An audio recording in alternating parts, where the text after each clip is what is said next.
परमेश्वर के सामने जाओ, प्रार्थना करो, मांगो परमेश्वर से आज के वचन के लिए कि सर्वशक्तिमान खुदावन तेरा पवित्र वचन, तेरा पवित्र कलाम जो अभी हम सुनने जा रहे परमेश्वर पिता, निश्चय उसके लिए आप हमें तैयार कर चुके हो, बुद्धि और समझ से ब्लेस कर चुके हो। जब हम वचन सुनेंगे और उस पर पूरी खरियाई से चलेंगे, और आप परमेश्वर ऐसे हमारे मन को तैयार कर चुके हो, आज का वचन अंधकार की शक्तियां चुरा नहीं पाएंगी। हम बढ़ते जाएंगे और तेरी इच्छा में चलेंगे। यीशु मसीह के नाम से ऐसा हो चुका है, आमीन। बैठ जाओ अपने स्थानों पर और आत्मा में तैयार हो जाओ परमेश्वर के साथ आज के वचन को लेने के लिए, ताकि हम परमेश्वर का आज का वचन जो पवित्र वचन है उसे सुने और अच्छे से समझे। आप मुझे ये बताओ, आपको मेरी वॉइस सारी सुन रही है अच्छे से? सब लोगों को वॉइस है, सुन रही है वॉइस? अब सुन जाएगी, कम हो गया ना एकदम से। हालेलुया। कितनों को बात समझ आ रही है? सुनो इधर देखो, आज पंजाब में काफी सारे हालात खराब हैं। मैंने बहुत सारी वीडियोस देखी है और हम उनकी हेल्प के लिए बहुत कुछ कर रहे हैं। मैं प्रचार के बाद कुछ चीजें बताऊंगा आपको। कितना हमने लाखों रुपए का, कम से कम 4.5 लाख का बिल तो आ गया है राशन का।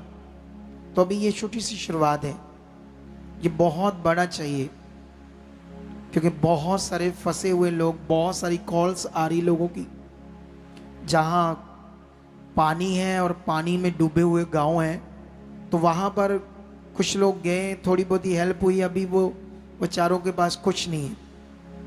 तो ये बल दे रहा हम करेंगे, ये बात तो आपसे करते हैं बाद में, लेकिन आज के टॉपिक पे हम आते हैं। देखो, हम सब चुने हुए हैं परमेश्वर के।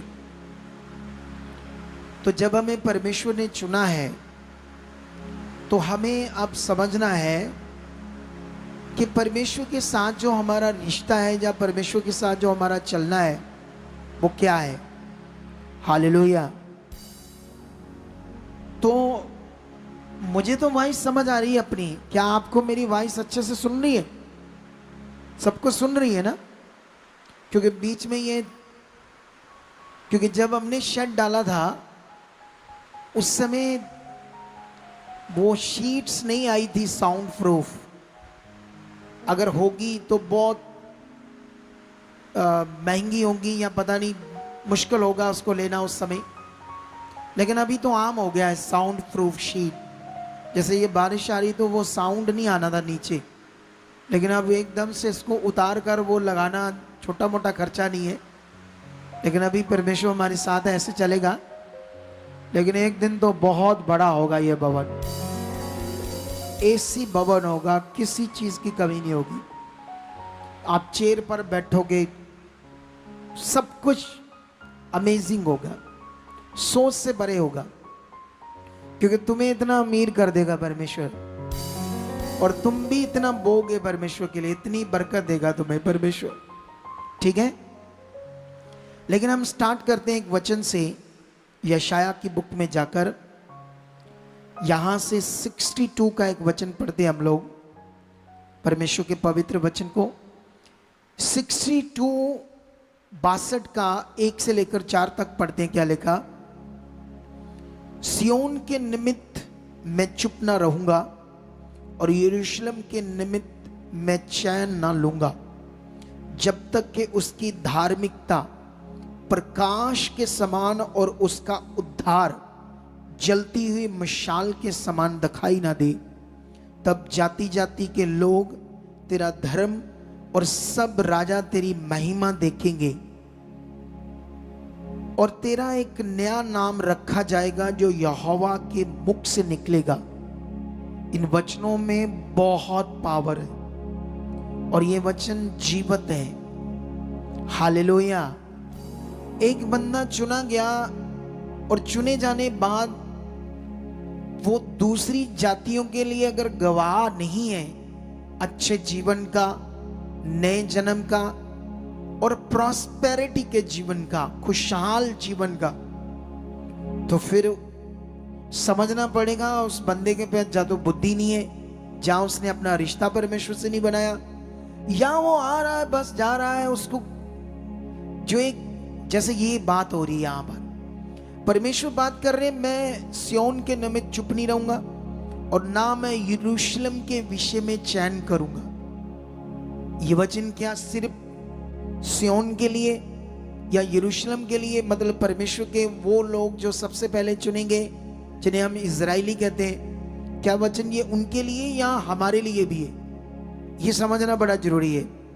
और परमेश्वर कहता है मैं उनके लिए चैन नहीं करूंगा जब तक कि उनकी धार्मिकता प्रकाश के समान और उनका उद्धार जलती हुई मिसाल के समान दिखाई ना दे। हालेलुया।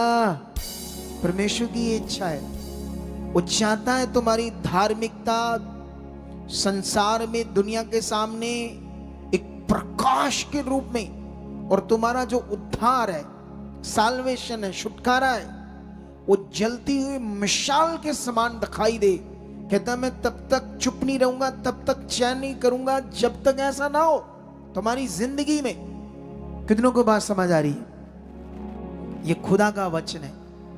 और खुदा का वचन क्या होता है मैं अभी तुम्हें एक एग्जांपल से समझाऊंगा, लेकिन इसको पूरा कर देते हम।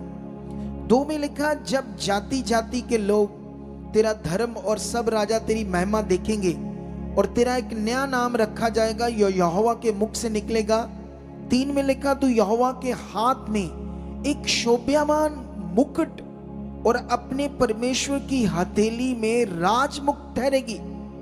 कलीसिया की बात हो रही है अब, कलीसिया से बात कर रहा, आपसे बात कर रहा परमेश्वर। सोचो परमेश्वर की चाहत, सोचो परमेश्वर का मन कितना बड़ा है। वो अपने लोगों को शोभामान मुकुट और परमेश्वर की हथेली में राजमुकुट की तरह उन्हें जीवन देना चाहता है। 4 में लिखा, परमेश्वर की कलीसिया की बात हो रही, तू फिर त्यागी हुई ना कहलाएगी और तेरी भूमि फिर उजड़ी हुई ना कहलाएगी, परंतु तू हेप्सीबा और तेरी भूमि बयूला कहलाएगी, क्योंकि यहोवा तुझसे प्रसन्न है और तेरी भूमि स्वागन होगी।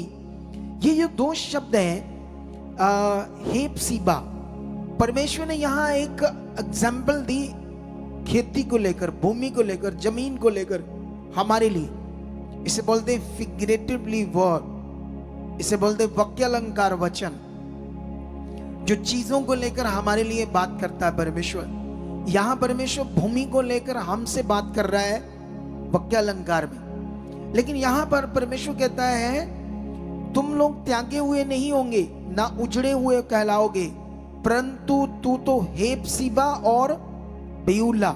हेप्सीबा का मतलब जिससे मैं प्रसन्न रहूंगा, हेप्सीबा जिससे मैं प्रसन्न रहूंगा। और दूसरा जो शब्द है ब्यूला, मतलब हम जानते हैं ना, जब कोई सुहागन होता है, दुनिया में शादी होती तो वो कितनी खुशियों का विषय होता है, नॉर्मल विषय तो नहीं होता ना। हालेलुया। तो ऐसे परमेश्वर चाहता है हमारी जिंदगी में। लेकिन वो कहता है जो तुम्हारी धार्मिकता है, ये सब कुछ उससे होगा, तुम्हारी धार्मिकता से होगा, तुम्हारे धार्मिक जीवन से होगा। धार्मिकता का मतलब परमेश्वर की भक्ति, परमेश्वर की इच्छा को पूरा करना, जो वो चाहता है वो करना। कितनों को बात समझ आ रही?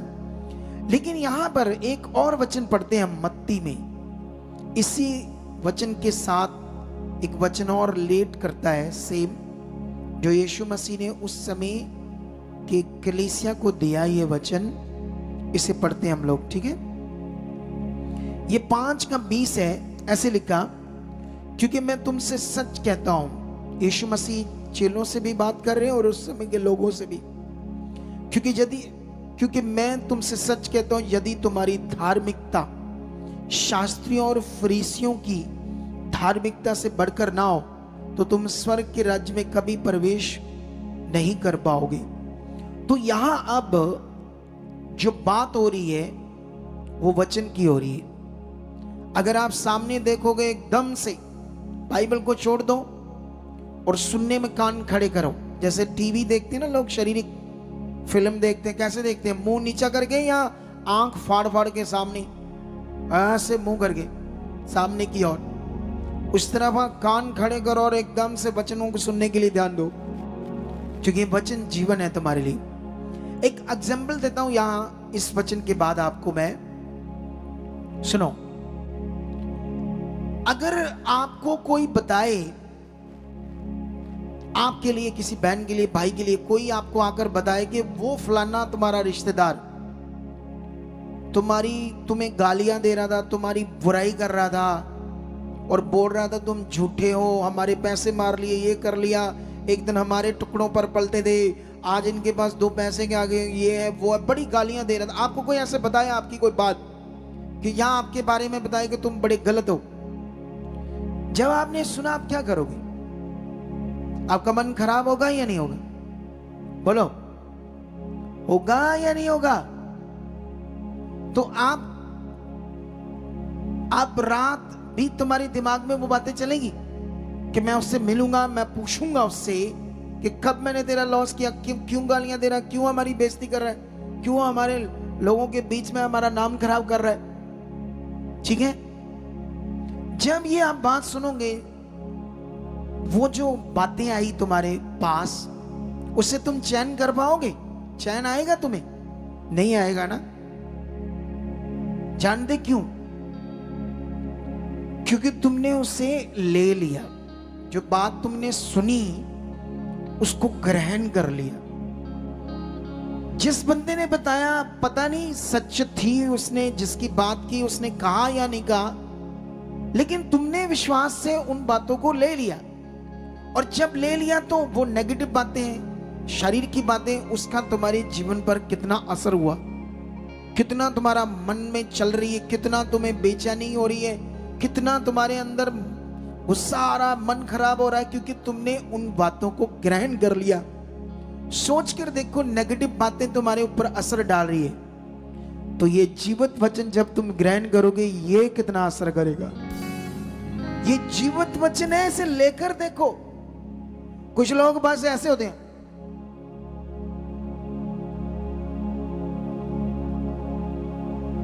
ऐसे सोए हुए जैसे होते हैं, वो जैसे उल्लू लोग नहीं होते, उल्लू जैसे। कई लोगों को सेंस नहीं होती ना, कैसे बैठना है, कैसे बातचीत करनी है। जैसे 2 लोग बात कर रहे हैं तो उन्होंने बीच में बोल दो, हाँ जी हाँ जी हाँ जी, बीच में बोलते जाना, उसको चुप नहीं, बल स्टॉप नहीं रहते कि जब मुझे मौका लगेगा तब बोलूंगा।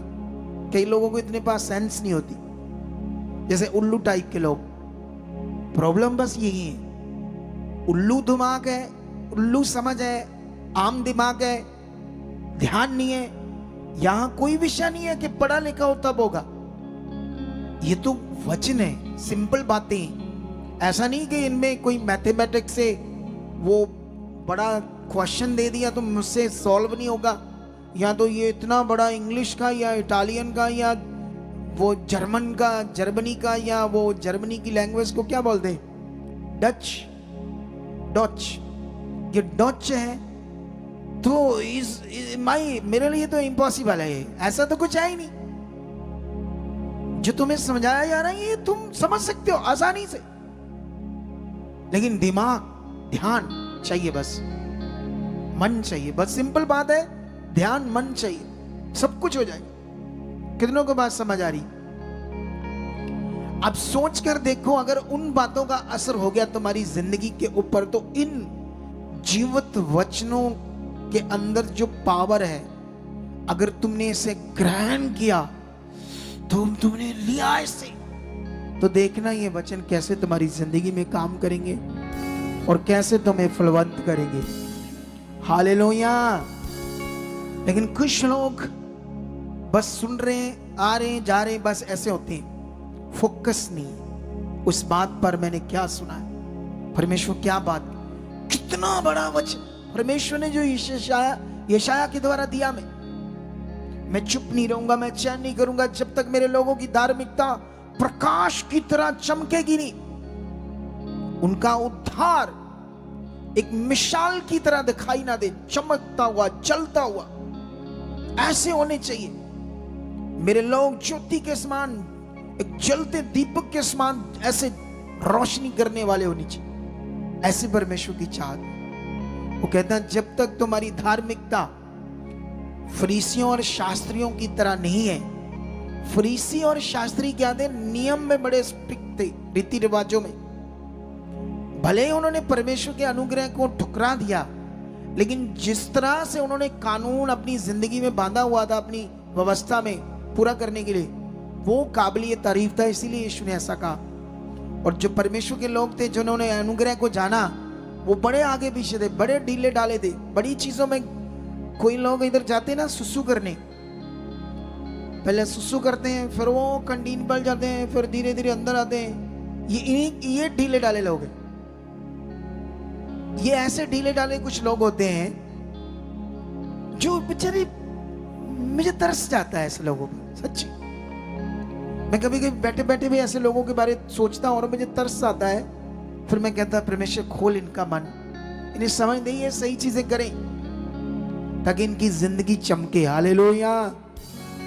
कितनों को बात समझ आ रही? तो ये वचनों को हमने सीरियस लेना है अपनी धार्मिकता करने के लिए, अपनी धार्मिक जीवन जीने के लिए। वो क्या चाहता है, क्या उसकी संगति है, क्या उसका वचन है, क्या उसकी आज्ञा है, क्या वो मेरी जिंदगी में उसने ये वचन दिया, मेरी जिंदगी में कौन सी आज्ञाओं को पूरा करना है। मुझे गंदा नहीं देखना, गंदा नहीं सोचना, कोई व्यभिचार, कोई गंदी बात, गंदी वीडियो, गंदी सोच मेरी जिंदगी में नहीं चाहिए। ये उसकी आज्ञा है। मुझे रेगुलर परमेश्वर के वचनों में रहना, मुझे रेगुलर प्रेयर में रहना, मुझे रेगुलर बाइबल रीडिंग में रहना और उसकी सुसमाचार को प्रचार करना, मुझे भक्त बनना सच्चा। फिर देखो आपकी जिंदगी कैसे होती। लेकिन याद रखो, इसके साथ साथ आज मैं एक और टॉपिक आपके सामने रखना चाहता हूं। उस शब्द का नाम है वफादारी।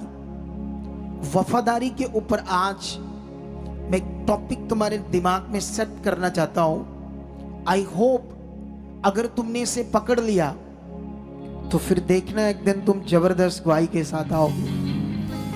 आज बहुत कुछ हम सुनते रहते हैं यूसुफ के बारे में। आज मैं यूसुफ के जीवन से कुछ पॉइंट आपको दूंगा, कुछ वफादारी के ऊपर, जिस शब्द का नाम है वफादारी। अब तुम्हारे लिए भी, तुम्हें भी एक वफादारी करने के लिए चुना गया है, ठीक है? जब तुम्हें भी चुना गया है तो तुम्हारी जिंदगी में भी ये वचन चाहिए। तुम्हें भी इस लक्ष्य में अपने मन को रखना है, अलर्ट रहना, चौकस रहना कि मुझे भी क्या बनना है? वफादार। तुम्हारे अंदर वफादारी की सोच चाहिए। यहां पर अगर हम ये देखते हैं यूसुफ का स्टोरी, तो यहां पर याकूब के 12 बेटे और ये 11वें नंबर पर है यूसुफ, ठीक है? इस पर ध्यान दो।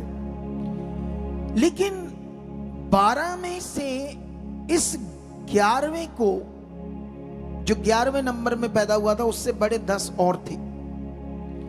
इसे परमेश्वर स्वप्न देने लगा, दर्शन देने लगा। वाई? क्यों? क्योंकि इसका मन परमेश्वर के साथ बड़ा सच्चा था, भला था। ये परमेश्वर के वचनों की खोज में था, परमेश्वर की धार्मिकता को दर्जा दे रहा था, परमेश्वर से प्यार करता था, बुराई से दूर था। बचपन से इसकी लगन किसके साथ लग गई? खुदा के साथ। हालेलुया। भले ही ये जो यूसुफ था, ऐसा नहीं घर से ये गरीब था, ऐसे भी नहीं था, क्योंकि ऑलरेडी इसका डैडी, इसका पापा भक्त था परमेश्वर का, तो परमेश्वर ने उसको ही बहुत बढ़ा दिया था। बहुत कुछ था इनके पास, सब कुछ था। हालेलुया। लेकिन याद रखो, सब कुछ होते हुए भी ये किसकी खोज में लग गया। कई बार होता है जिसके बाप ने मेहनत की होती है, सब कुछ होता है उनके पास, उनके बच्चे थोड़े से नखट्टू होते हैं, इतना अच्छा स्ट्रगल या मेहनत करने में आगे नहीं आते, क्योंकि सब कुछ आसानी से मिल गया, तकलीफ नहीं हुई इन्हें। अगर तकलीफ झेलते तो उन्हें पता होता कि मेहनत क्या होती है, जिंदगी क्या होती है। कुछ बच्चे ऐसे निखट्टू होते हैं अपने माता पिता के, लेकिन हमें ये सीखना है। कितनों को बात समझ आ रही? लेकिन ये ऐसा नहीं था, ये स्टार्टिंग से अपना मन स्ट्रांग रख रहा था परमेश्वर के साथ, इसीलिए परमेश्वर इसको दर्शन देने लगे। और जब परमेश्वर इसे दर्शन देने लगा तो एक प्लान था परमेश्वर का, क्योंकि आने वाले समय में दुनिया के ऊपर अकाल पड़ने वाला था। दुनिया के ऊपर दुनिया ने नष्ट होना था, तो इसलिए परमेश्वर इसको दर्शन देने लगा एक प्लानिंग के तहत पर। कितनों को बात समझ आ रही? जैसे अभी बाढ़ आई है तो लोग नहीं जानते थे बाढ़ आने वाली है, लोगों को नहीं पता था कि क्या होने वाला है अभी पंजाब में, क्योंकि हर साल जो बारिश होती वही सोचती, ठीक है। और जो हमारे पास जो मशीन्स हैं जो मौसम को आने वाले कई महीनों से पहले जांच कर सकते हैं क्या होने वाला है, वो इतनी स्ट्रांग नहीं है इंडिया में मशीन्स जितनी फॉरेन में अमेरिका, जापान, चाइना, ऐसे बड़े देश, जो बड़े देश हैं, डेवलप देश हैं, उनके पास जो मशीन्स हैं वो पावरफुल है। लेकिन हमारे बंदे तो यहाँ लड़ाई धर्म की लड़ते रहते हैं इस देश में, तो इसलिए थोड़ा आगे पीछे रहते हैं हमारे देश के लोग, ठीक है। लेकिन यहां पर जब बाइबल में लिखा, इसको परमेश्वर दर्शन देता है, पहले एक दर्शन देता है, ये अपने भाइयों को बताता है। उस दर्शन का अर्थ था कि उसके भाई उसके क्या बनेंगे, नौकर, और उन पर क्या बनेगा, वो हाकम, ऐसा दर्शन था। फिर एक और दर्शन आता है, वो भी उन्हें बताता है। जब और बताता है उसको और चिढ़ आती है, उसमें तो अब उसके मम्मी पापा भी आ जाते हैं कि वो भी उसके नीचे होंगे और वो एक हाकम होगा, एक बड़े पद के ऊपर होगा, ऐसा दर्शन बताते हैं। लेकिन यहां पर होता क्या है, जो मैं आपको पढ़ाने वाला हूं ये वचन, इसे हम पढ़ते हैं उत्पत्ति की बुक से 18 से ये वचन को थोड़ा सा रीड करते हैं हम लोग। 37 अध्याय, कौन सा अध्याय?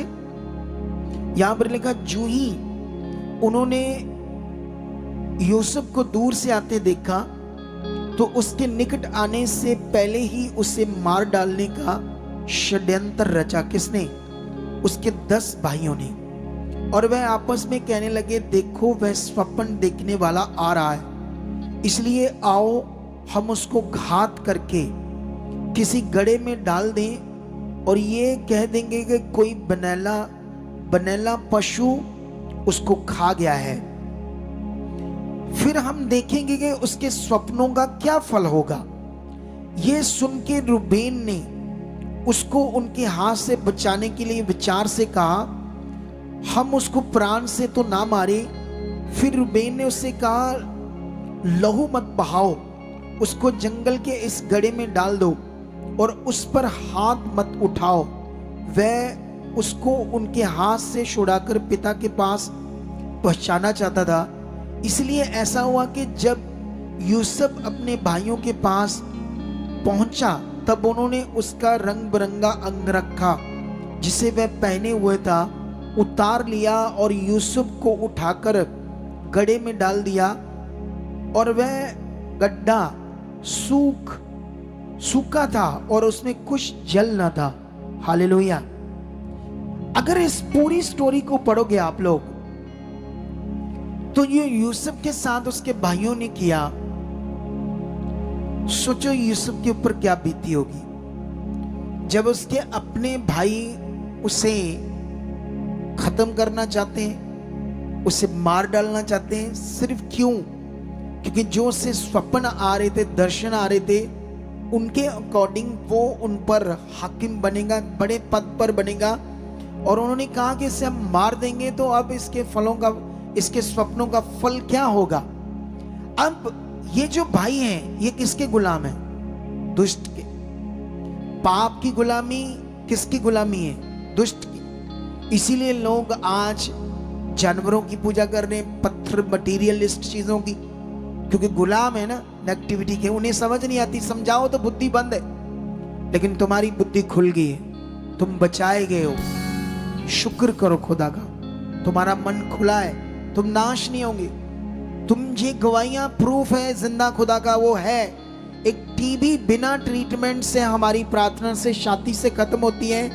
मेडिकल डॉक्टरों के पास जाओ, उन्हें बताओ ये बात, वो शॉक्ड हो जाएंगे और सोचने लगेंगे ये इम्पॉसिबल, ऐसे सोचेंगे। लेकिन ये जिंदा खुदा है। इस दुनिया को रचने वाले लाखों करोड़ों ईश्वर नहीं है, एक ही ईश्वर है, एक ही खुदा है, एक ही परमेश्वर है, जिसे हमें समझना होगा। सच्चाई ये बड़ा विषय है। जब बुद्धि बंद है हम संसार में, अगर हमने उद्धार के मार्ग को नहीं जाना तो बहुत बड़ा लॉस है हमारे लिए, बहुत ज्यादा लॉस है हमारी जिंदगी के लिए। लेकिन यहां पर सोचकर देखो इसके भाइयों ने क्या किया उसके साथ। एक भाई बचाना चाहता था, 10 भाई पूरी तरह से खत्म करना चाहते थे। लेकिन इस सिचुएशन में फिर उन्होंने मारा कूटा, कई चीजें इसके साथ की। फिर जो एक दल जा रहा था मिस्र को और इश्माइलियों का, उनको बेच दिया 20 चांदी के टुकड़ों में। और वो उसे पुराने जमाने में, आज भी नेपाल में स्त्रियां बेच देते हैं उठाकर, आज भी कुछ लोग वहां बेचे जाते हैं नेपाल में, और भी कई गरीब देशों में होता होगा ऐसा। लेकिन ये पुराना युग था जब लोगों को, इंसानों को, औरतों को और आदमियों को भी बेचा जाता था। वो सारी उम्र उनकी गुलामी में रहते थे क्योंकि वो खरीदे हुए थे। कितनों को बात समझ आ रही? लेकिन जब इसको बेच दिया तो सोचो इसके ऊपर क्या बीत रही होगी। लेकिन इसने अपनी वफादारी को नहीं छोड़ा। किसके साथ? खुदा के साथ। हालेलुया। इतनी बैड सिचुएशन, भाइयों ने मारा, बेच दिया, गुलाम बन गया, मिस्र में जाकर ये एक पोती पर हाकिम, उसके पास बेचा गया और उसके घर में ये काम कर रहा है, सारे घर के काम, सारी चीजें। लेकिन गुलामी में भी जिस घर में ये काम कर रहा है वफादारी से कर रहा है, ईमानदारी से कर रहा है, सच्चे दिल से कर रहा है। कोई परमेश्वर के सामने उल्हाना नहीं, कोई कुड़कुड़ नहीं, कोई चीख चहाड़ा नहीं, कोई जैसे करते हैं लोग, बहुत सारे कुड़कुड़ बड़ा करते हैं। कुड़कुड़ करने वाले कभी सफल नहीं होंगे। तुम्हें अपने शरीर को मारना होगा और आगे बढ़ना होगा। इतनी बड़ी खतरनाक सिचुएशन में ये खुदा के साथ खरा और वफादार रहा। और जानते जिससे क्या हुआ? इसकी ईमानदारी देख के, इसका तगड़ा मन देख के इसके हाकिम ने इसे पूरी चीजों पर अधिकारी ठहरा दिया। क्योंकि इसके कारण उसका बिजनेस, उसको बरकत ज्यादा आने लगी, क्योंकि इसका दिल बड़ा सच्चा था, सच्चे मन से काम करता था। हालेलुया। अगर यहां मेरे साथ जो काम करते हैं, सेवा करते हैं, कोई गेट पर ड्यूटी देता है, कोई सैलरी लेता है, कोई फ्री करता है। कितने लोग सैलरी लेके यहां सेवा करते हैं। कुछ लोग आलसी हैं, कुछ लोग कुछ नहीं करते, इधर उधर टाइम पास करके घर चल जाते। कुछ लोग वफादारी से कि नहीं, ये प्रभु का घर है, मैं प्रभु के लिए कर रहा हूं, ये प्रभु का काम है, मुझे दिल से करना है और पूरे मन से और खराई से करना है। जैसे इसने किया, इसका हार्ड वर्क था। पता नहीं शुरू में उसके कपड़े, बर्तन, बच्चों को देख रेखा करना, झाड़ू पोछा करना, क्या क्या करना, सारा हार्ड वर्क। लेकिन उसको भी ईमानदारी से। यहाँ कुछ बच्चे तो आते हैं, कोई यहाँ हार्ड वर्क नहीं है, कोई इधर ईंट नहीं उठानी, कोई झाड़ू नहीं लगाना, कोई कुछ नहीं करना। कुछ लोगों की ऐसी सेवा है, लेकिन वो कितने ईमानदार हैं, वो कितने खरे हैं। अगर खरा मन है तो यहां और बढ़ेगा और अच्छा होगा। हालेलुया। इसीलिए उस हाकिम को बड़ी बरकत आई, इतना पवित्र दिल।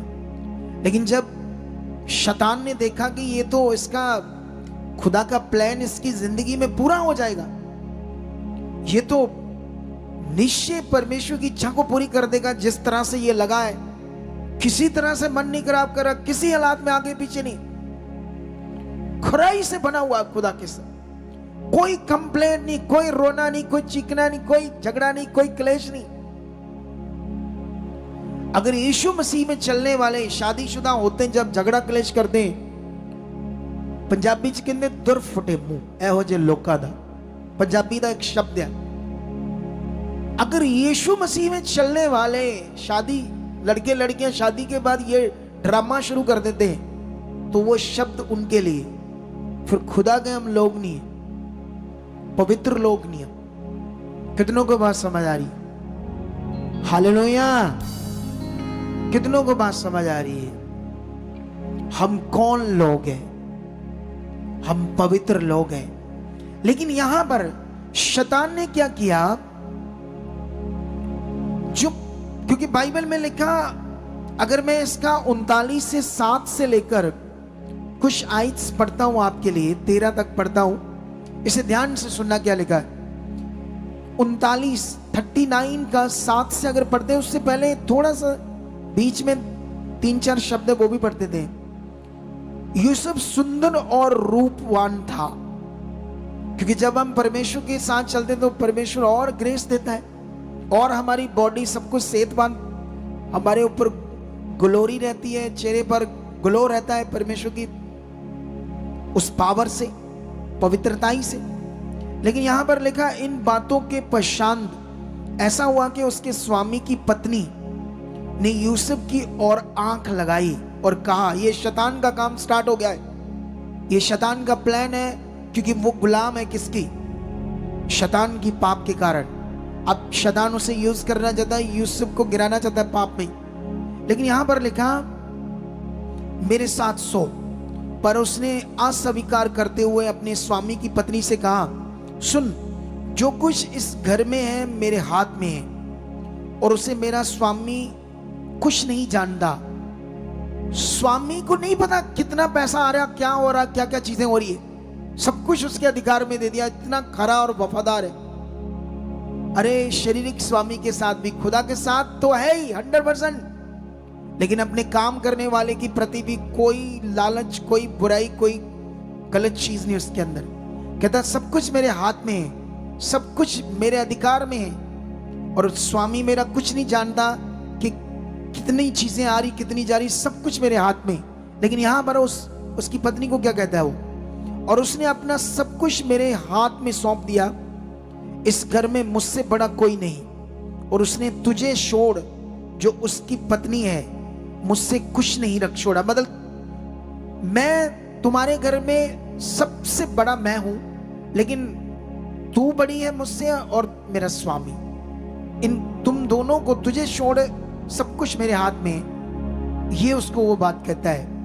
और उसके बाद कहता है, जो उसकी पत्नी है, आगे बढ़ते हैं, मुझसे कुछ नहीं रख छोड़ा, इसलिए भला मैं ऐसी बड़ी दुष्टता करके परमेश्वर का अपराधी क्यों बनूं। और ऐसा हुआ कि वह प्रतिदिन यूसुफ से बातें करती रही, उसे फोर्स करती रही, उसे भरमाती रही, पर उसने उसकी ना मानी कि उसके पास लेटी या उसके संग रहे। एक दिन क्या हुआ कि यूसुफ अपना काम काज करने के लिए घर में गया, और घर के सेवकों में से कोई भी घर के अंदर ना था। तब उस स्त्री ने उसका वस्त्र पकड़कर कहा, मेरे साथ सो। पर वह अपना वस्त्र उसके हाथ में से छुड़ाकर भागा और बाहर निकल गया। ये देख करके वह अपना वस्त्र मेरे हाथ में छोड़कर बाहर भाग गया है। अब यहां सीखना आपने, हालेलुया! कितनों को बात समझ आ रही है? अगर तुम्हारी जिंदगी में पाप नहीं है, तुम पवित्रताई में जीते हो, लेकिन तुम्हारी जिंदगी में और बड़ी बुराइयां हैं, झगड़ा करते हो, क्लेश करते हो, कुड़कुड़ करते रहते हो, कभी किसी की सेवा नहीं करते घर में, अगर तुम शादीशुदा हो, तुम्हारी जिंदगी में कोई मॉरल नहीं, कोई गुड मॉरल नहीं, कोई अच्छे जो अनुशासनी गुण होते हैं वो नहीं है, तो फिर भी क्या फायदा अगर तुमने किसी के साथ व्यभिचार में, इन चीजों में दिमाग नहीं है आपका, लेकिन और कितना शारीरिक है। कितनों को बात समझ आई? लेकिन यहां पर जो बड़ा विषय है वो है पवित्रता। यूसुफ कुट्टा मारा, ठोकर खाया हुआ, इंसल्टेड किया हुआ, संसार में प्यार नहीं मिला, भाइयों से बुरा हाल था उसकी लाइफ का, लेकिन याद रखो उसने अपनी वफादारी को नहीं छोड़ा।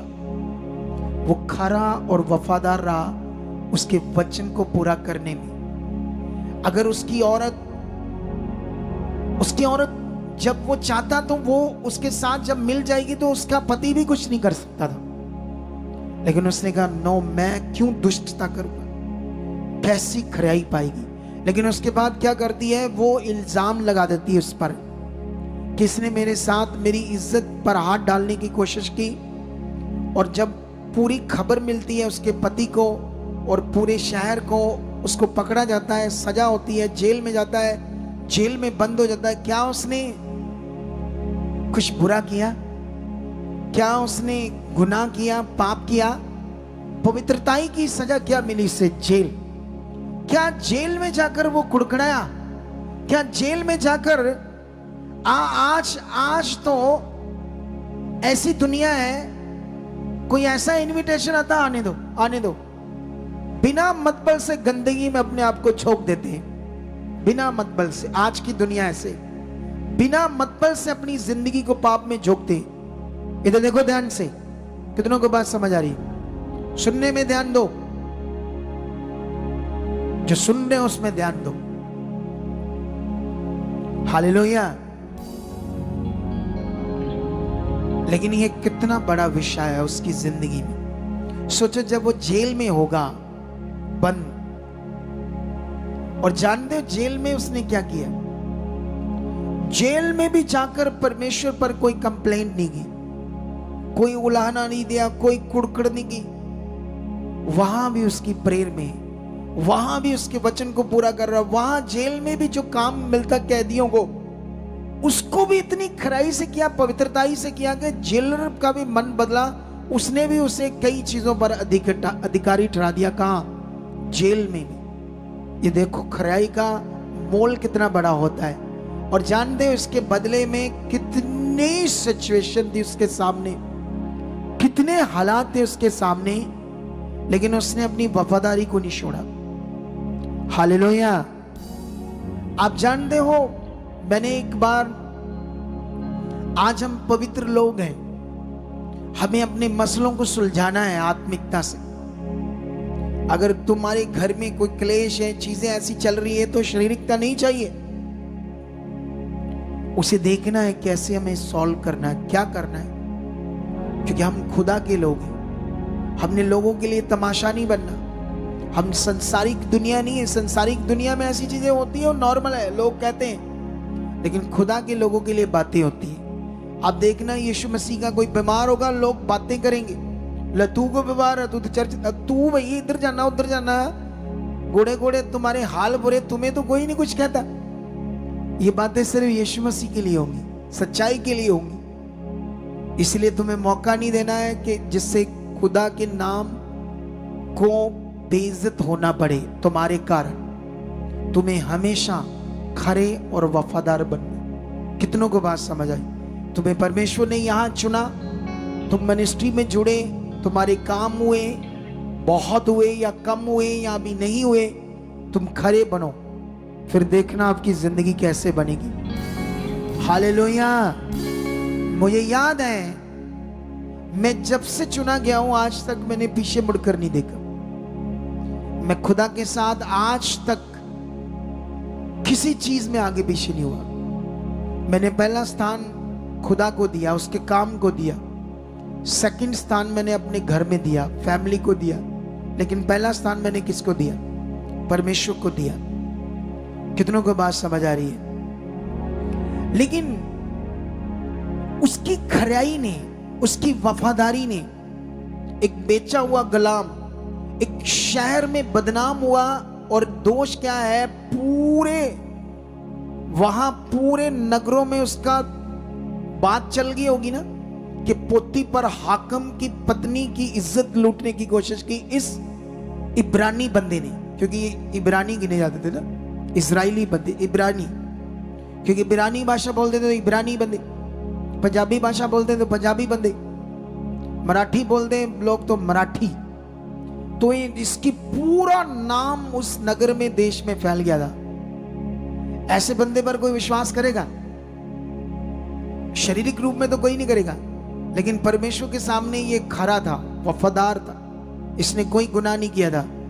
लेकिन परमेश्वर ने ऐसी बुद्धि दी, ऐसी समझ दी, ऐसे अद्भुत काम किए इसके द्वारा कि जो दुनिया में भी स्वप्न देखकर उसका अर्थ बताने वाला कोई भविष्यवक्ता, जो दुनिया के शारीरिक पंडित, भविष्यवक्ता, एस्ट्रोलॉजर होते हैं, ऐसा कोई भी नहीं था जो ऐसे सपने बता सके जो परमेश्वर ने उसे ये वरदान दे दिया। जेल में क्यों दे दिया?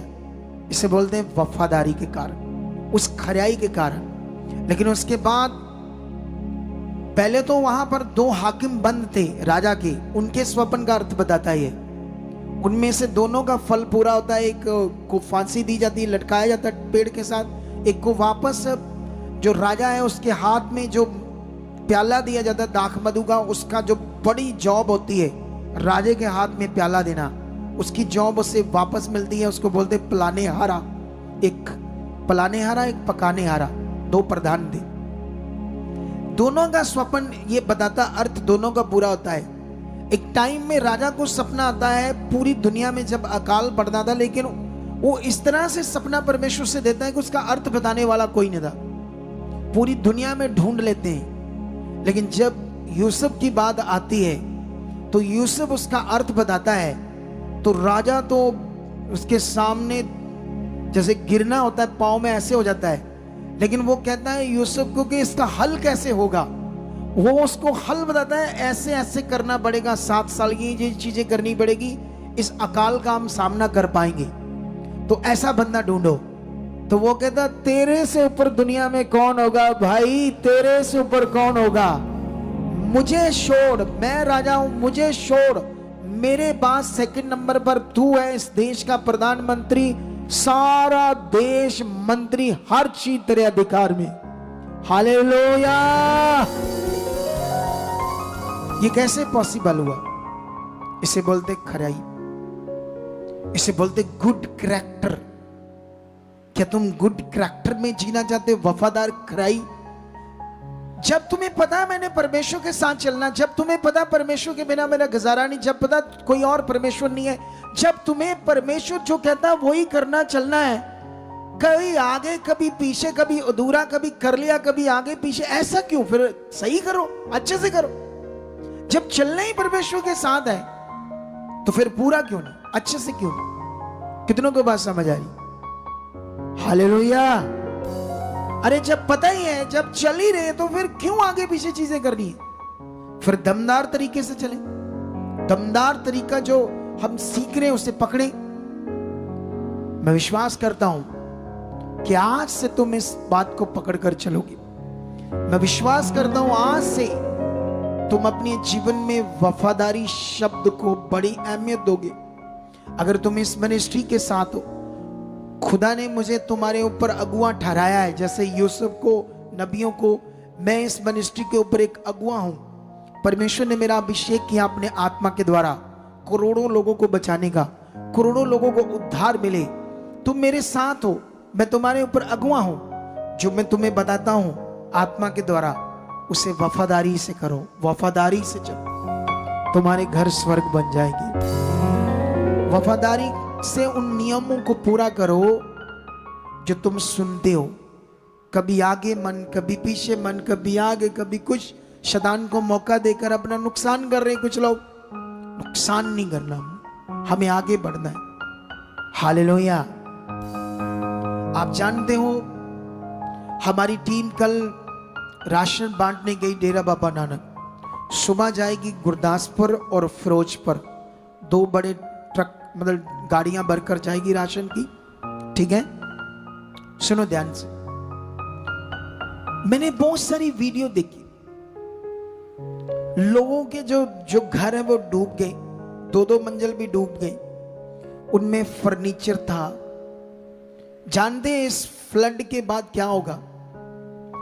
इतनी बीमारियां भी आएगी उन एरिया में, इतनी इन्फेक्शन हो जाएगी लोगों को उस गंदे पानी से, क्योंकि बहुत पशु मर गए। वो मरे हुए पशु जो अंदर पानी के अंदर हैं, उनसे इन्फेक्शन फैल रही है, लोग बीमार हो रहे हैं, कई तरह की बीमारियां फैल रही है। कितना लॉस हो गया लोगों को। क्या उन्होंने सोचा था ऐसा कभी? लोगों ने। लेकिन अभी हमारे साथ ऐसा कुछ नहीं हुआ। मैंने कुछ वीडियोस देखे, हजारों जानवर बह गए, मर गए। मैंने देखा कितने बाइक गाड़ियां बहकर एक जगह इकट्ठी हुई, मलबा बन गई, मिट्टी मलबे के नीचे दबी है। जब सब कुछ ठीक था तब वो लोग कोई सोचते थे अच्छा, मगन थे अपनी जिंदगी में। जब हालात आया, जैसे बाइबल में भी लिखा है, बाइबल में लिखा लोग अंत के दिनों में ऐसा होगा, ये तो लिखा है, ऐसी चीजें होनी अंत में, अंत के दिनों में। क्यों? क्योंकि पाप बढ़ रहा है। खुदा के भी कुछ लोग सुनते हैं लेकिन पाप में मन रखते, कुछ लोग समझाते जाओ, सुनते रहते हैं, आते रहते हैं, लेकिन कुछ लोग पाप का मन रखते हैं, गंदी बातों में सोच रखते हैं कुछ लोग। ये सब कुछ पाप बढ़ने से होगा। लोग नास्तिक हो रहे हैं, उनकी जिंदगी में ये हो गया बस बिजनेस करो, खाओ पियो, मौज मस्ती करो, अगर पैसा है तो पैसा ही भगवान है, ऐसी चीजें लोगों की जिंदगी में चल रही। लोगों के दिमाग में पैसा है तो सब कुछ हो जाएगा। कहाँ गया पैसा उनका? बचा पाया पैसा? बचा पाई किसी जागीरदार की जमीन पैसा? उससे सब कुछ रुड़ गया, खत्म हो रहा है पानी से, बाढ़ से। वचन में ऐसा लिखा है। लेकिन याद रखो, परमेश्वर का भय रखो, खरे बनो, वफादार बनो। ये बीमारियां इसलिए ताकि हम परमेश्वर से दूर थे, हम पापी थे। आज जब तुम्हारा पाप दूर हो रहा है, तुम्हारी बीमारियां भी दूर हो रही है। जब तुम वफादार बन रहे हो, तुम्हारे घर में आशीष भी आ रही है, तुम्हारी जिंदगियों के ऊपर ग्रेस भी काम करेगी। अगर यीशु मसीह में चलने वाले लोगों के घरों में क्लेश है तो समझ लो वो वचन से बाहर है। क्लेश का कारण यही है। यीशु मसीह के घर में, यीशु मसीह के चलने वाले जो लोग हैं, अगर उनके घरों में क्लेश है तो वो वचन से बाहर है। उन्हें प्रेयर में रहे, मांगे, ताकि खुदा की इच्छा में चले। कितनों को बात समझ आ रही है? आज हमें कॉल्स आ रही हैं। एक पता नहीं कौन सा गांव था, 2 गांव थे, वो कहाँ हमारा टीम मेंबर, 2 गांव थे। एक गांव से हमें फोन आया कि हमें राशन भी नहीं चाहिए, हमें बस इस निकाल लो। हम एक गांव में फंसे हैं, लोग आते हैं पीछे पीछे से मुड़ जाते हैं, लेकिन ये एंड तक है, बॉर्डर पर है और पानी वहां गहरा है। कौन? थोबा। उसके साथ दूसरा गांव कौन था? दरिया मूसा। वहां से तो कुछ लोग हैं जो राशन मांग रहे हैं और 15-20 फैमिलियां हैं, और पुलिस ने उन्हें, अभी आज मुझे हमारे प्रधान की इंफॉर्मेशन मिली, उन्होंने कहा कि मैंने पूरा बड़े बड़े ऑफिसर से, हमारे प्रधान की बातचीत है ना बड़े बड़े ऑफिसर से, तो वो मीटिंग की उसने, तो उसने बताया कि वो जो 15-20 फैमिलियां वहां से निकलना नहीं चाहती। वो खुद कह रहे कि हमारा सब कुछ पशु है, ये है वो है, तो हम नहीं, क्योंकि उन्होंने पशुओं को ऊपर इधर उधर चढ़ाया है। तो वो कहते हैं हमें बस राशन पहुंचाओ, क्योंकि वो पहले हम किश्तियां होती ना, बोट, मोटर बोट, वो इंतजाम कर रहे थे, क्योंकि हमारे पास तो नहीं है प्राइवेट ने, तो हम उस पर जा कर लोगों को बचाए। मैं भी जा सकता हूं हेल्प के लिए, ऐसा नहीं जा सकता। हालेलुया। ऐसे कामों में हमें इंसानियत को बचाना है। और जानते, मुझे एक दुख हुआ, मैंने कुछ वीडियोस देखी सिखों की, मेरे भाइयों की, और उन सिखों भाइयों की जिन्हें मैं सिख नहीं कहूंगा, कुछ प्रेस रिपोर्टर की। वो बोल रहे कुछ क्रिश्चियंस लोगों को, तुम्हारे तो धर्म में लंगर नहीं खाते, प्रसाद नहीं खाते, अब क्यों खा रहे हो सिखों का? उन्हें बेइज्जत कर करके ऐसे वीडियो बना रहे थे। मैंने जब देखा मुझे बड़ी शर्म आई। मैंने कहा ये कैसे लोग हैं? क्योंकि वो परेशान थे तो उन्होंने दिया होगा, तो उन्होंने खाया होगा। हम जहां गए बांटने, वहां हमने सिखों को, हिंदुओं को, सबको दिया, और बिना कोई क्वेश्चन करके। पूछो इनसे, हमारी टीम से एक क्वेश्चन तक नहीं हमने किया कि तुम कौन हो, हमने बस देना शुरू कर दिया। और उनके देखना वीडियोस में, तुम्हें पता चलेगा वो यीशु के लोग नहीं, वो फंसे हैं वहां। कितनों को बात समझ आ रही है? अरे ये कैसे लोग हैं? हमारा धर्म, हमारे वचन में क्या लिखा हम वो करते हैं। तुम्हारे वचन में जो लिखा करो, लेकिन हमारे वचन में ये कभी नहीं लिखा कि जब तुम किसी की मदद करो तो उसकी जात पूछो, उसका धर्म पूछो, उसको बेइज्जत करो, वो भी सोशल मीडिया पर। कैसे ये दिमाग है लोगों के? अभी हम कितने कॉल्स आ रहे हैं हमें तो कॉल्स आ रहे हैं, तो आप जानते ना हमारे पास फंड जो होता है वो सीमित होता है। मैंने 3 जगह प्लान किया है अपनी लैंड लेने की। सोचो मेरे पास कितना आ रहा है, इतना नहीं आ रहा जितना चाहिए, जितना मिनिस्ट्री को चलाने के लिए चाहिए, लेकिन उसको मैं किस बुद्धि से मैनेज करता हूं, हमारी टीम से पूछो। हमने गुरदासपुर जगह ले ली है, कॉन्ग्रेचुलेशन बोलो मुझे और एक दूसरे को बोलो। बयाना हो गया हमारा गुरदासपुर में। इतने टाइम से मैं वहां ब्रांच खोलने की चाहत में था, क्योंकि मुझे वहां काम करना था बहुत बड़ा परमेश्वर का। होशियारपुर हमारी बात चल रही है, वहां जगह लेने वाले हैं, मानसा में भी, और ये सारी हाईवे रोड के ऊपर सारी। लेकिन इन जगहों के लिए हमारे पास रजिस्ट्री तक फंड अवेलेबल नहीं है इतना, लेकिन विश्वास है कि खुदा हमारे साथ। लेकिन बीच में ये आफता आ गई, तो जितने भी हमारी मिनिस्ट्री में फॉरेन से जुड़े हैं, वहां ब्रांच चलाने वाली बहनें, कोई भी है, मैं इन दिनों में बोलूंगा कि आप अपने हाथ को बढ़ाओ और आप इस आफता में जो लोग फंसे हैं, पता नहीं ये कितने दिन अभी जो, और आप जानते हो लोग क्या कर रहे हैं कि कोई ब्रेड है, कोई छोटा सा एक पैकेट, वो कोई खाने की चीज है, 2-4 चीजें ऐसे दे रहे हैं लोगों को। हम जानते क्या कर रहे हैं, किट दे रहे हैं पूरी। अगर एक मेंबर के 4-5 जी है ना, तो आधा महीना वो पूरा आराम से अपना खाना पीना खाएंगे, ऐसी किट दे रहे हैं हम। अगर 4 लोग हैं, 10 किलो आटा है, उसमें पूरी चीनी है, 2-3 किलो पत्ती है, वो दालें हैं, कई चीजें हैं, मतलब पूरा आराम से 15 दिन उनके निकल जाएंगे उस खाने से।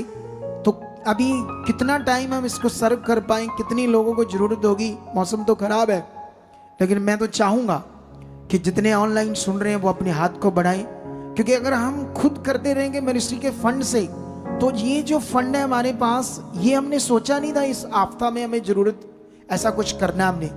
तो हमारा जो फंड है वो हमने पहले से प्लान किया होता है, कितना हमने कहाँ खर्चना, क्या करना है, वो सारी चीजें प्लान होती है। तो मैं आप लोगों से बोलूंगा, जो हमारे फॉरेन से जितने भी लोग जुड़े हैं, वो सब अपने मन को खोलो, कांटेक्ट करो, सीड बॉक्स पर, सीड नंबर पर अपना मैसेज छोड़ो, ताकि हम इन दिनों में इंसानियत की हेल्प कर सके, क्योंकि हमारे लिए सबसे बड़ा धर्म है वो है इंसानियत। हालेलुया। तो मेरा विश्वास है आज की सारी शिक्षा को लेकर, अपनी धार्मिकता के विषय को लेकर, अपनी वफादारी को लेकर तुम सतर्क हो चुके हो।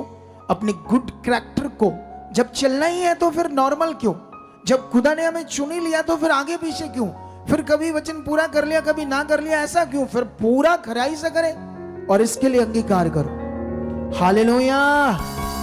मैं फिर से आपको बोलता हूं कि आप हमारे फंड में, जो हमारा फंड है हमारे पास, उसको हम चाहते हैं कि ये जो बीच में हमने नया खर्चा डाला है, इसमें कुछ लोग अपने दशमांश से अलग से कुछ आगे आए, ताकि हम लोगों की ज़्यादा से ज़्यादा हेल्प कर सकें। क्योंकि अभी तो एक जगह पर हमारे प्रधान साहब कह रहे हैं, वो कहते वो तो सिलेंडर मांग रहे हैं 2-3 एक गांव में, और साथ में राशन मांग रहे हैं। तो मैंने कहा कोई बात नहीं, वो भी दे देंगे, डोंट वरी। इस समय उनको ज़रूरत है, तो खुदा ने हमें यहाँ तक लाया तो हमें करना चाहिए, और परमेश्वर हमें और आगे बढ़ाएगा। तो आइए फिर हम अपनी सीट बोएंगे। ऑनलाइन जितने भी हमारे लोग हैं, ये हमारा सोसाइटी है सचदा रिश्ता और HDFC बैंक, और साथ में दूसरा भी बैंक कोटक महिंद्रा। इन दोनों बैंकों को स्क्रीनशॉट ले लो ऑनलाइन लोग, और इन्हीं दोनों बैंकों के QR कोड भी हैं, दोनों बैंकों के। इन दोनों को भी आप लोग क्या करो, स्क्रीनशॉट ले लो, दोनों बैंकों के QR कोड को। और साथ में एक व्हाट्सएप नंबर है फॉरेन के लोगों के लिए। जब आप इस पर मैसेज छोड़ोगे तो मेरी निगरानी में आपको रिप्लाई मिलेगा। अगर आप इस पर कॉल करोगे शायद मैं उठाऊंगा, या मैसेज करोगे अगर आपको रिप्लाई ना मिला तो गुस्सा नहीं करना, क्योंकि ये सिर्फ सीड नंबर है। आपके फॉरेन के लोगों के लिए हेल्पलाइन नंबर ये 2 है, और बाकी सारे नंबर जो है वो भारतीय लोगों के लिए। अगर तुम्हें कभी भी कोई नंबरों से कभी कोई रिप्लाई ना दे, फोन ना उठाए, अगर तुमने 10 बार कॉल की, 4 बार की है, तो आप एक काम करना, उसको क्या करना, आपने उसकी हिस्ट्री को स्क्रीनशॉट लेकर हमें सेंड करना है इन फॉरेन के 2 नंबरों पर। अगर आपकी कोई बात ना सुने, फोन ना उठाए, जो लोग सेवा करते हैं फिर इनकी भी थोड़ी क्लास लगाएंगे, इनसे पूछेंगे, फिर हो सकेंगे तो इनको ये सेवा ही से दूसरी कोई सेवा दे देंगे। अगर ये नहीं चाहते सेवा करने ऐसे, इनको बोलेंगे वॉलंटियर की करो, आप लोग पीछे जाओ, उधर जाकर हैंडल करो। अगर तुम्हें परमेश्वर ने ये मातबार समझा है तो तुम इसमें वफादारी नहीं करते, क्योंकि वफादार तुमने परमेश्वर के साथ बनना है। तो ये दो जो नंबर है फॉरेन के, अगर कोई बंदा हमारा आपकी बात ना सुने या आप फोन ना उठाए, आप करते रहते नहीं उठाते, तो आपने उस हिस्ट्री को स्क्रीनशॉट लेकर ये जो दो नंबर हैं, ये वाले फॉरेन के दो नंबर, इन पर सेंड कर देना है व्हाट्सएप पर, और ये नंबर मुझे अपने आप दे देंगे वो कि ये लोग हैं और ये हमारे बंदे बात नहीं सुनते लोगों की। कितनों को बात समझ आ रही? वैसे अगर तुम खड़े हो तो इनको कॉल करने की जरूरत नहीं पड़ेगी, ऐसे ही ऊपर बढ़ते जाओगे। अगर वफादारी का मन बनाकर नियम को पकड़कर चलते जाओगे तो आइए, मुझे लग रहा हम थोड़ा सा लेट हो रहे हैं, तो आइए हम लोग अपनी सीट को बोएंगे, अपने हाथों को बढ़ाएंगे परमेश्वर के लिए। तो मैं प्रार्थना करता हूं जो ब्रांचेस में बैठे हैं वो भी खड़े और वफादार बनो। जीवित परमेश्वर खुदाबंद निश्चय जो लोग ब्रांचेस में हैं, ऑनलाइन है, अपने बीजों को ट्रांसफर कर रहे हैं, जहां बैठे परमेश्वर पिता अपने हाथों को बढ़ा रहे परमेश्वर पिता, जब ये सीड बोए खुदा इसमें आप बड़ी बरकत दे चुके हो, बड़ा फल दे चुके हो। निश्चय इनके घरों और परिवारों पर, कारोबार पर बरकत आ चुकी है। खुदा मैं जो बीज डाल रहा हूं इसका 100 गुना फल काट चुका हूं। ये सुना और सुनो, इधर देखो थोड़ा सा सुनो। मैंने कल जाना है और इस थर्सडे, सुनो इधर देखो, प्रभु भोज था। इस थर्सडे ही प्रभु भोज आता है, क्योंकि जो भी पहला वीरवार संडे आ गया महीने का हफ्ता, पहले हफ्ते में, तो उसी में प्रभु भोज होना। लेकिन इस थर्सडे प्रभु भोज नहीं होगा, प्रभु भोज होगा क्योंकि मैं शुक्रवार वापस आऊंगा। सीधी सीधी बातें, प्रभु भोज होगा संडे और आने वाले थर्सडे में। और सुनो इधर देखो, अभी रुक जाओ। कुछ लोगों के दिमाग में ना बड़ी जल्दी गंदी और बुरी बातें आ जाती है कि मैं शोरूम कहां से खोल रहा हूं। मुझे ये पता चला और मैं बताना चाहता हूं, जब भी ऐसी कोई बिजनेस करते हैं तो गवर्नमेंट के सामने लोन लेना ही पड़ता, कंपलसरी है। मेरा 50 लाख लोन पास हुआ है और 30 लाख एक मेरा दोस्त है, 30 लाख उसने मुझे देना है। कितना हो गया? 80। और 20-25 मेरे पास इंतजाम है, क्योंकि ये काम 1 CR से होना था, एक शोरूम बनना था। और मैंने ये लाइव में क्यों बता दिया? क्योंकि यहाँ बातें बड़ी होनी शुरू होगी। गंदी सोच, गंदा दिमाग। अरे अगर मैं चर्च के फंड को आगे पीछे कर दूंगा तो कैसे मिनिस्ट्री कर पाएंगे हम? कैसे जो दर्शन दिया वो आगे बढ़ पाएगा? कितनों को बात समझ आ रही? और दूसरी चीजें इधर ध्यान दो, इधर जब भी कोई हम लोगों की शादियां करते हैं या एंगेजमेंट होती, कुछ भी होता है, तो वो स्पिरिचुअल है, उसमें कोई भी बच्चों का पाप नहीं है। मुझे पता चला मेरे लड़के के बारे जो ये गुड़िया है, कई लोगों ने बातें, ये पहले से फ्रेंड थे, पहले से वो कुछ भी नहीं, एक दूसरे को जानते तक नहीं थे। हमने, माता पिता ने इनकी खुद रिश्ता तय किया, हमने खुद। कितनों को बात समझ आ रही? अब ये देखो सूरज और ये देखो महक, 19 तारीख को इन दोनों बच्चों की भी सगाई है, इस 19 तारीख को। कितनों को बात समझ आ रही? ये लाइव क्यों बता रहा हूं? ये तो एक दूसरे को बहन भाइयों की तरह लेते थे, लेकिन ये परमेश्वर की ओर से हुआ है। किसकी ओर से हुआ है?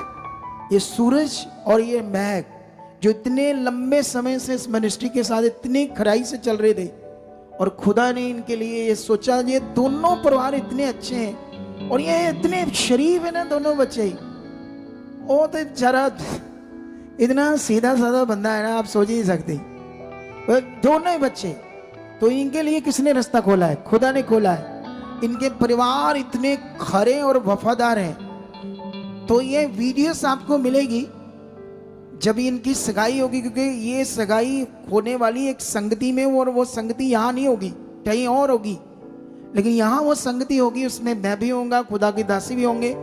लेकिन आपको वीडियोस मिलेंगी सोशल मीडिया पर, आप उसे देखकर आनंदित होना। कितनों को बात समझ आ रही है? अगर आप भी खराई से ऐसे चलोगे तो परमेश्वर आपके लिए भी बड़े बड़े रास्ते खोलेगा। समझ आया ही नहीं समझ आया? इसीलिए जो चीज का पता नहीं आपको, उससे गंदी बातें नहीं सोचना, बुरी बातें, खरे बनो, वफादार बनो। कितनों को बात समझ आ रही? परमेश्वर की मैं तो अभी हमारे पास कई बच्चे हैं जिनके लिए मैं बोलूंगा कि आप उनसे रिश्ते कर सकते हो। हमारी टीम में सेवा कर रहे हैं और आने वाले 1-2 हफ्तों में मैं यहाँ उन सबको खड़ा करूंगा और मैं बताऊंगा ये कैसे बच्चे हैं।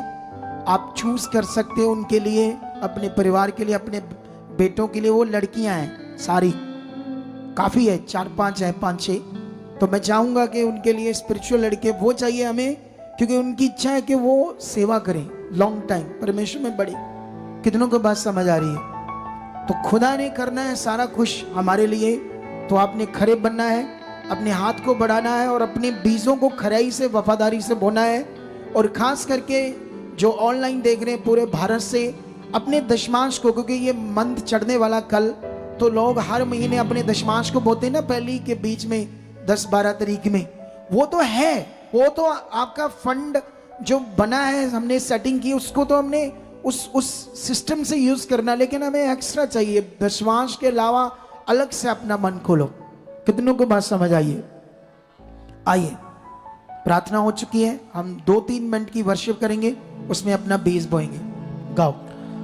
ओ है यहोवा, ओ दे कोई तुलना, ओ है यहोवा, ओ दे कोई तुलना, ओ है यहोवा, ओ दे कोई तुलना, ओ है यहोवा, ओ दे कोई तुलना, होर दी उपासना दा पैना कोई मुलना, होर दी उपासना। सुनो देखो, इस वर्शिप से ये एक वीडियो देखो, ये अभी कॉल आई हमें। कौन सा गांव है ये? देखो है